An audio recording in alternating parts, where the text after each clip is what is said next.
6 horas e 14 minutos. Você está aí se preparando para começar o dia, sexta-feira, quem sabe já ir para a aula, para o trabalho. E aí eu te faço a pergunta, o que tem tirado o seu sono? É preocupação? Esse horário de verão que muda bastante a nossa rotina, estresse, é algum fator aí na sua casa mesmo? Por que você não tem dormido bem, não tem sentido disposição para fazer tudo o que precisa ao longo do dia? Para te ajudar, nos ajudar também, está aqui uma especialista em medicina do sono, a neurologista, a doutora Juliana Macedo Mendes. E doutora, a gente conversava ali antes, bom dia, obrigada pela sua presença, que são muitos os problemas ligados ao sono e muitas vezes nós não temos a consciência do quanto isso afeta realmente a nossa saúde, né? Abre porta aí para várias doenças, inclusive, né? Com certeza. Hoje o sono ele está pouco valorizado, né? E a gente vê que cada vez mais as pessoas estão tendo um tempo curto de sono. E isso reflete no dia a dia, na concentração, nos estudos, no trabalho, né? A dificuldade de levantar da cama. Tudo, Juliana, a gente vai ter agora mudança no horário de verão. Eu acho que agora a gente ganha 1 hora a mais nessa primeira mudança e tal. Tem a questão do tempo, né, que vai estar mais claro na hora de acordar. Mas o relógio biológico da gente acaba tendo uma certa dificuldade de adaptação nesses momentos, apesar de ser só 1 hora, né? Exatamente. A introdução do horário de verão, a gente acaba sentindo um pouco mais, né? Porque você acaba tendo que acordar bem mais cedo, mais escuro, né? Tudo pior. Quando a gente volta ao horário de verão, a gente vai sentir também, porque você tem que remodelar o seu relógio biológico, né? Como se a gente estivesse fazendo uma viagem com um fuso horário de 1 hora. Então, é uma diferença que acaba refletindo na qualidade do sono. Então, nos primeiros dias, às vezes a pessoa sente muito mais dificuldade de levantar, né? Porque ela está adiantando 1 hora, ela está ganhando 1 hora, mas ao mesmo tempo ela está acordando também mais cedo, né?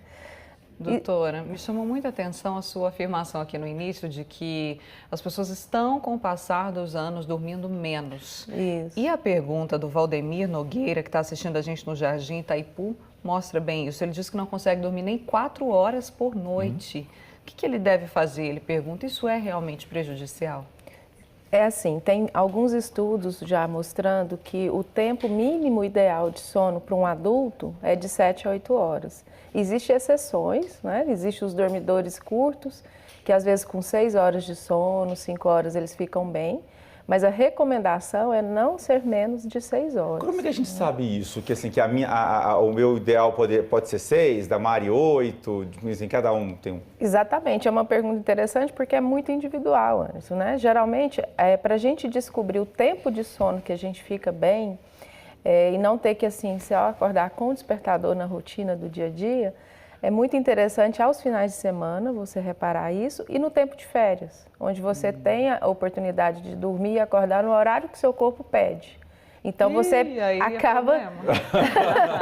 Aí é problema, doutora.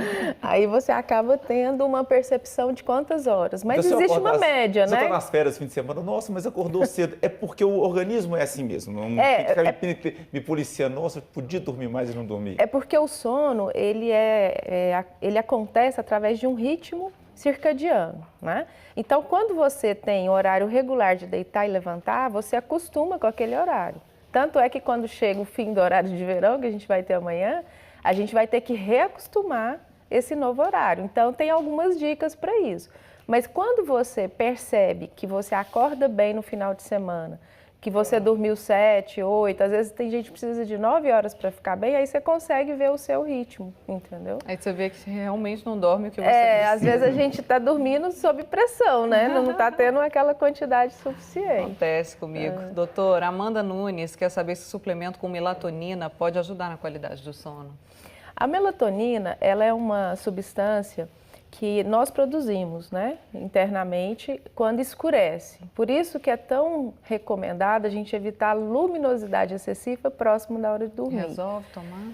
Então, a melatonina externa, ela é indicada não para insônia, ela é indicada para regularizar o ritmo quando você tem um fuso horário muito diferente. Ou trabalhador de turno, que tem que ficar acordado à noite e tem que dormir de dia. E Por a gente exemplo, não a gente produz tem que- melatonina de dia. A gente tem que estar dormindo 9, 9 e pouco da noite. É legal tomar para estimular esse sono mais cedo. Na verdade, não necessariamente você precisa, porque você já produz. O que precisa ser feito para a gente produzir? Porque a melatonina interna ela é até mais potente que a externa. Você tem que ter algumas regras, algumas disciplinas, evitar a luz, né? Tudo isso Então, a senhora interfere. não indica tomar? Não indico. Depende muito de cada paciente, cada queixa de sono, né? Quando tem trabalhador de turno, às vezes a gente usa. Quando existe algum problema de atraso de fase de sono, que a pessoa tem tendência a dormir muito tarde, acordar muito tarde, aí a gente pode indicar. Então, é muito pessoal e muito individual essa indicação. Tá, ok. A gente tem dúvidas aqui da Cleonice, do Edmar, do Wanderson, da Lécia, bombando de perguntas. Nossa, muita tem gente. muita já. E é o seguinte, até gente perguntando, dormir pouco é ruim, mas e dormir demais? Pode? Daqui a pouquinho, né?